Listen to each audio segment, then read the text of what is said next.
नमस्कार साथियों।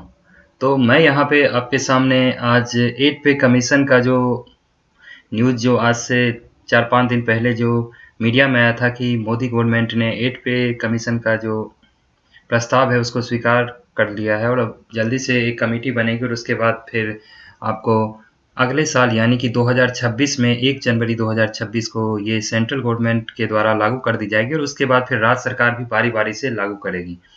जैसा कि लास्ट 7th पे कमीशन में हुआ था कि बिहार सरकार ने इसे 1 जनवरी 2017 से लगाया था, लेकिन उसका एरियर उन्होंने 1 जनवरी 2016 से दिया था। तो यहाँ पे हम आज बात करेंगे कि बीपीएससी टीआरई से जितने भी लोग नियुक्त हुए हैं, चाहे वो टीआरई 1 हो, 2 हो या फिर अभी 3 जो होने वाले हैं, उन सब का जो जब वो जॉइन करेंगे तो या फिर जब 2026 के बाद जब 8 पे कमीशन लागू हो जाएगा तब उनका सैलरी मिनिमम क्या होगा उस पे हम पूरा चर्चा करेंगे। मैं देख रहा हूँ कि काफ़ी सारे चैनल पे सीधा वहाँ पे फिटमेंट फैक्टर को बताया जा रहा है और कहीं पे 1.9 कहीं पे 2.8 से मल्टीप्लाई करके सीधे बताया जा रहा है। बट मैं यहाँ पे एक-एक चीज़ का डिस्कशन करते चलूँगा। जैसा कि आप मुझे पहले से अगर आप मुझे फॉलो करते हो तो आपको पता होगा कि मैं ऐसे ही कोई वीडियो या फिर ऐसे ही कोई कंटेंट नहीं लाता हूँ, जब तक उस पे कोई डिटेल स्टडी नहीं होती है तब तक मैं चीज़ों को डालता ही नहीं हूँ। और तो जब मैंने इसके बारे में स्टडी किया, मैंने बहुत कुछ पहलू पर मैंने देखा, जब मैंने समझा तो मुझे लगा कि बहुत कुछ ऐसा है जो कि आप अभी भी नहीं देख पा रहे हो, जिस वजह से आपको लगता है कि आपकी सैलरी 90,000 95,000 बेसिक आपका हो जाएगा।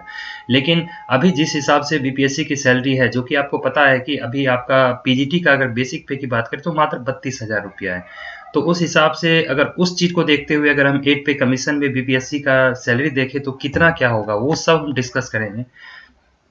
तो सबसे पहला जो स्लाइड है आपके स्क्रीन पे, इस पे आप देख सकते हो कि ये सेंट्रल पे कमीशन का जो यहाँ पे है, अब तक 1 से लेके 7 पे कमीशन आ चुका है। जब 1 से लेके यहाँ पे 7वां तक में आप देख सकते हो कि मिनिमम सैलरी 18,000 रुपया अभी 7th पे कमीशन में और मैक्सिमम 2.5 लाख रुपया है। इसमें इंक्रीमेंट देखोगे तो ये मिनिमम सैलरी से ये मिनिमम सैलरी जो ये था, उससे कितना ज़्यादा ये इंक्रीमेंट करते गया और किस हिसाब से ये फिटमेंट फैक्टर मल्टीप्लाई होते गया, वो सारे पहलुओं को आप देखोगे। आप यहाँ पे देख सकते हो इंक्रीमेंट परसेंटेज इस तरह से कुछ इंक्रीमेंट हुआ यानी 14.3%। फिर सबसे ज़्यादा जो सैलरी इंक्रीमेंट हुआ था वो 6 पे कमीशन में हुआ था, जिसमें कि 54% लोगों के सैलरी हाइक किए थे।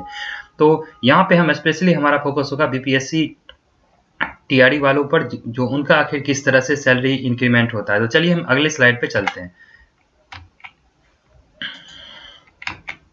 अगला जो यहाँ पे स्लाइड है, यहाँ पे आपको बताया जा रहा है current salary structure of BPSC TRE, जो अभी आपका करंट सैलरी स्ट्रक्चर है, जिसमें कि अभी आपको डीए आपको पता होगा कि मैं ये वीडियो अभी ये जनवरी 20 के करीब में शूट कर रहा हूँ।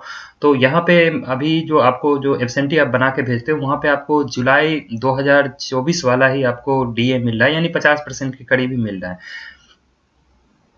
तो यहाँ पे ये जुलाई 2024 वाला नहीं, सॉरी, ये जनवरी 2024 में आपका 50% जो डीए हुआ था वही 50% अभी आपको मिलते आ रहा है, यानी कि जुलाई में जो 53% होना था डीए वो अभी तक टीआरई 1 वाले को मिला नहीं है, ना ही टीआरई 2 वाले को मिला। तो ये निश्चित रूप से आपको एरियर बन के मिलेगा। तो हम यहाँ पे डीए को 53% ही लेके चलेंगे, क्योंकि अभी डीए फिर से जनवरी 2025 में ये 56% हो जाएगा, क्योंकि मीडिया में न्यूज आ चुका है कि 3% डीए फिर हाइक करेगा। तो हम अभी 53% ही लेके चलेंगे। तो यहाँ पे आप यहाँ पे पीजीटी यानी 11-12, टीजीटी 6 to 8 और पीआरटी का देख सकते हो। बेसिक सैलरी अभी आपका ये है 32,031, ये आपको यहाँ पे स्क्रीन पे दिख रहा है। अगर आप डीए की बात करें तो 53% के हिसाब से यहाँ पे डीए आपको दिख रहा है। एचआरए हम 4% ही लेके चलेंगे, क्योंकि ज़्यादातर रूरल इलाके में अभी तक 4% ही डीए दिया जा रहा है। हालांकि बिहार सरकार ने कहा था कि 5% एचआरए किया जाना है, बट अभी तक ऐसा कुछ हुआ नहीं है। तो अभी हम 4% को ही यहाँ पे कंसीडर करके चलेंगे।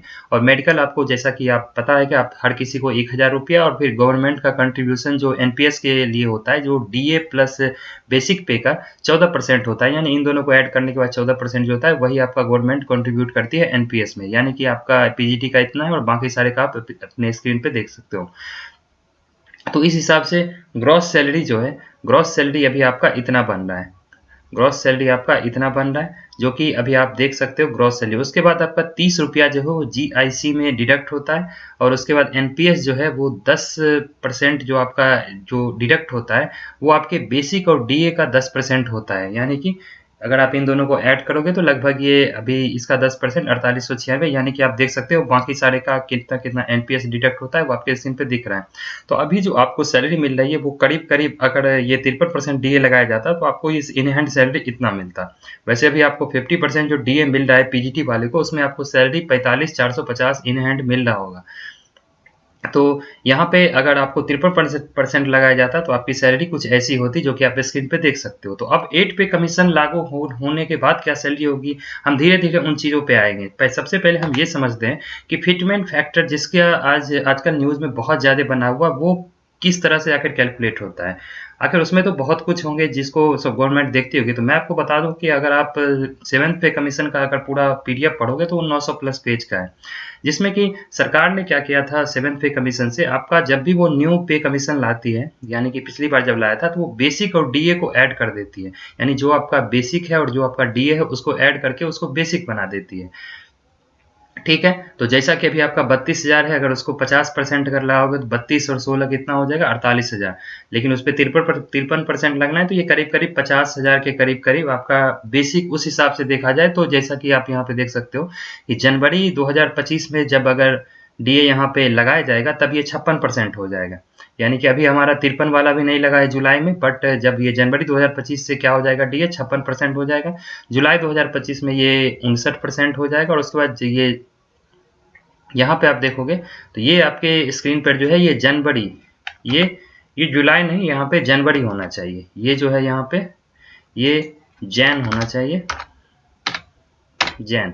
ठीक है, इस ये जनवरी 2026 में डीए आपका 63% हो जाना है। तो उस हिसाब से अगर आप देखोगे तो ये इसकी 63% डीए जाएगा, तब कहीं जाके आपका 8 पे कमीशन तब तक लागू हो जाएगा। तो उस टाइम अगर हम बात करें तो 63% डीए और 100% हमारा बेसिक पे, यानी 100 प्लस 63 163 हो जाएगा। अगर इस चीज को अगर आप ऐसे देखो यानी 163% हो जाएगा। तो बेसिक और डीए जो है हमारा 1.63, अगर परसेंटेज में देखें तो 1.63 ऑफ किसका होगा, बेसिक पे का। और अगर इसी तरह से अगर ये चलता रहता है तो उस टाइम जब ये 63% हमारा डीए हो जाएगा, उस टाइम हमारा अगर जनरली अगर कुछ ना हो उसमें, सीधे अगर सरकार दोनों को ऐड कर देती है, तब हमारा बेसिक 52,100, यहाँ पे आप देखो 52,160 रुपया हो जाता है। बट ऐसा नहीं होगा, ऐसा क्यों नहीं होगा वो हम आगे बात करेंगे। अब आप अगर हम पिछले बार की मैं बात करूं, जनवरी 2016 में डीए 125 हो गया था, 125% हो गया था। यानी कि बेसिक प्लस डीए का यहाँ पे 125 का मतलब है 100% बेसिक पे और 125 डीए, यानी कि 225 हो गया था, यानी कि 2.25 ऑफ बेसिक पे हो गया था। तो फिटमेंट फैक्टर जो निकाला जाता है वो काफी सारे पहलुओं को देखा जाता है, जिसमें कि आप सरकार जो है वो रोटी कपड़ा मकान इन 3 चीजों पे जैसे कि वो फोकस करती है। जो अगर कोई आज के टाइम में, अगर महंगाई के टाइम में 1 किलो दाल खरीदता है या चावल खरीदता है, दूध खरीदता है, कपड़ा खरीदता है, और काफी सारे पहलुओं को सरकार ऐड करने के बाद देखती है जो आखिर कितना मिनिमम कॉस्ट पड़ता है। ठीक है, तो पिछली बार जैसा कि उन्होंने निकाला था तो उनका कैलकुलेशन भी कुछ ऐसा रहा था, फिटमेंट फैक्टर ये लगभग 2.57 के करीब आया था।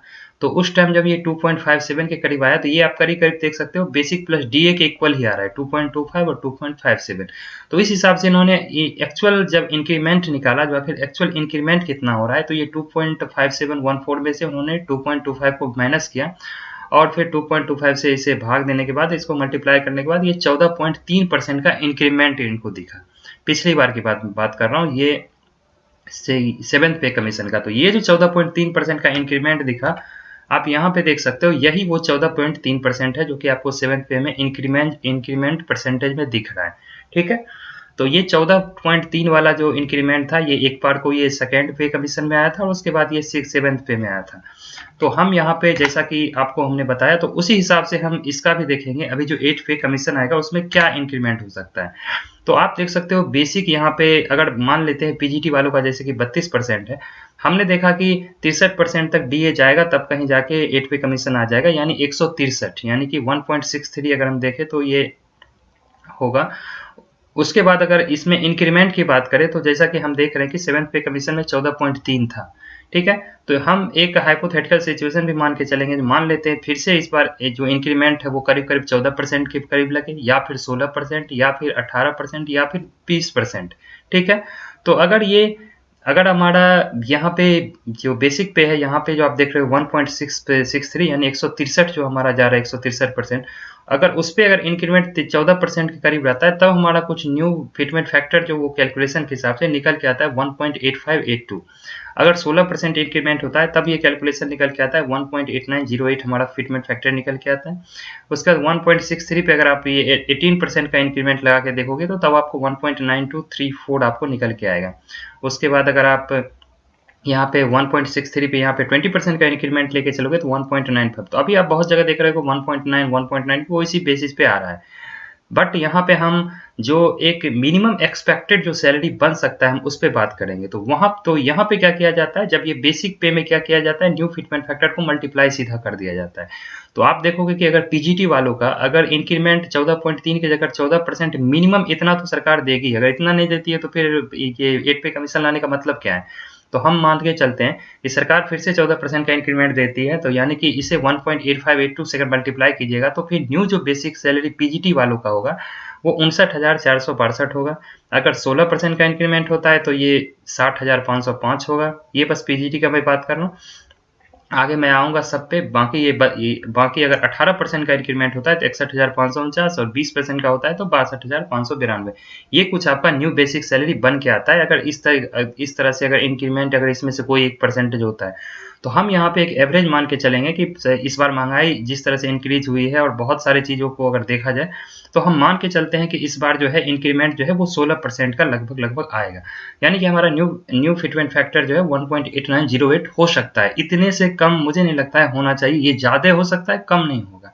तो तब जो बेसिक जो सैलरी होगा पीजीटी वालों का, टीआरई पीजीटी वालों का वो 60,505 होगा बेसिक सैलरी, जो कि अभी आपका कितना है 32,000।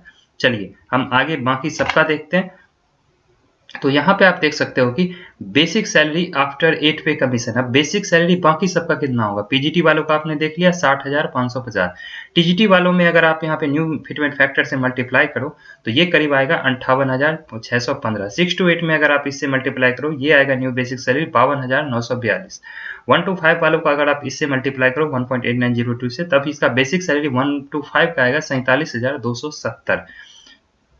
और पहले यहाँ पे क्या था, बेसिक सैलरी ये है, और new basic salary PGT 1 to 5 से लेके 11-12 तक का ये आपका न्यू बेसिक सैलरी बन के आएगा। मिनिमम इतना होगा ही होगा। मैं आपको फिर से कहूँगा, इससे ज़्यादा हो सकता है, कम नहीं होगा। चलिए आगे बढ़ते हैं। अब यहाँ पे आपका एक्सपेक्टेड सैलरी कितना हो सकता है, minimum expected new in hand salary after 8 पे कमीशन। अब आप यहाँ पे देख सकते हो कि जैसा कि हमने कहा कि अगर 8 पे कमीशन लागू होता है तब आपका 1 जनवरी 2026 से जो न्यू बेसिक सैलरी हो जाएगा पीजीटी वालों का वो 60,550 हो जाएगा।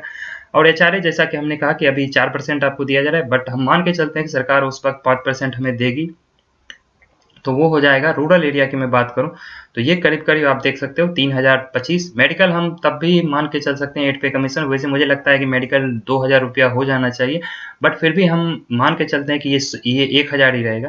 ठीक है, तो 1,000 रहता है तो यहाँ पे ये, और उसके बाद गवर्नमेंट कंट्रीब्यूशन 14% रहेगा। ठीक है, ये तो इतना ही रहना है, या हो सकता है इसमें भी सरकार थोड़ा बदलाव करे, बट हम जो अभी चल रहा है उसी को लेके चलेंगे। बस हमने बेसिक को बस चेंज किया है, बाकी सब हमने वैसे ही रखा है। तो उस हिसाब से देखोगे तो पीजीटी का जो ये ग्रॉस सैलरी होगा वो 73,000 रुपया हो जाएगा 11-12 वालों को। और टीजीटी का देखोगे तो बेसिक 58,615 पे, इनका इस तरह से कैलकुलेट करोगे तो ये 70,752 हो जाएगा। 6 to 8 का ग्रॉस सैलरी 63,938। 1 to 5 का ग्रॉस सैलरी 57,291। जीआईसी जो 30 रुपया कट रहा है, हम मान के चलते हैं कि ये आगे भी 30 रुपया कटता ही रहेगा। और उसके बाद एनपीएस में जो कंट्रीब्यूशन है वो हमारा ये दोनों डिडक्शन में आएगा। तो एनपीएस जो हमारा 10% कटता है वो वैसे ही कटता रहेगा। तो उस हिसाब से अगर आप देखोगे 8 पे कमीशन अगर लागू होता है तो इन हैंड सैलरी जो टीआरई का जो नया वो जो ज्वाइन करेंगे उनकी सैलरी 11-12 वालों की, यहाँ पे आप देख सकते हो कि 66,000। इस स्क्रीन को मैं फिर से लाना चाहूँगा, यहाँ पे ये 66,920 रुपया यहाँ पे इनका सैलरी हो जाएगा 11-12 वालों का। उसके बाद 9-10 वालों का यहाँ पे आप देख सकते हो 64,861। 6 to 8 वालों का 58,614, A1 to 5 वालों का 52,494। ठीक है, तो इस तरह से आपका मिनिमम सैलरी जो है 11-12 वालों का या फिर 1 से 12 तक का, ये आपका मिनिमम सैलरी इतना होना ही होना है। इससे प्लस जो भी हो जाए, इससे प्लस आपका क्या हो सकता है, ज़्यादा से ज़्यादा हो सकता है आपका HRA 6% हो जाए, हो सकता है आपका मेडिकल यहाँ पे 2,000 रुपये हो जाए, हो सकता है आपको TA वगैरह भी मिले। और यहाँ पे आप देख सकते हो कि DA हमने 0 रखा है, क्योंकि जब ये न्यूज़ शुरू होगा तो फिर DA जो है वो फिर 0 से स्टार्ट हो जाएगा।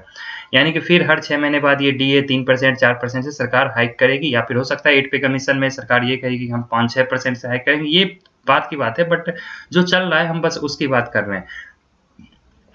तो इस तरह से आपने देखा कि यहाँ पे किस तरह से 1 से 12 का सैलरी आएगा, तो इतना आप मान के चले कि आपका आएगा ही आएगा। आपने देखा होगा कि TRE 1 वाले जब ज्वाइन किए थे या फिर बाकी TRE वाले जो ज्वाइन करेंगे, उनका 1 से 12 में उनका सैलरी लगभग शुरू में 44,000 समथिंग था ज्वाइन करते। बट अभी एक कोई ज्वाइन करता है तो उनका सैलरी स्टार्टिंग में 66,920 आएगा। तो अगर आप इस सैलरी को देखो, ठीक है, अगर आप इस सैलरी को देखो तो आपको पता होना चाहिए कि PGT का जो पोस्ट होता है वो लेवल 8 के अंदर आता है। अभी जो TRE में लेवल जो ग्रेड पे का सिस्टम है उन्होंने डाला ही नहीं है।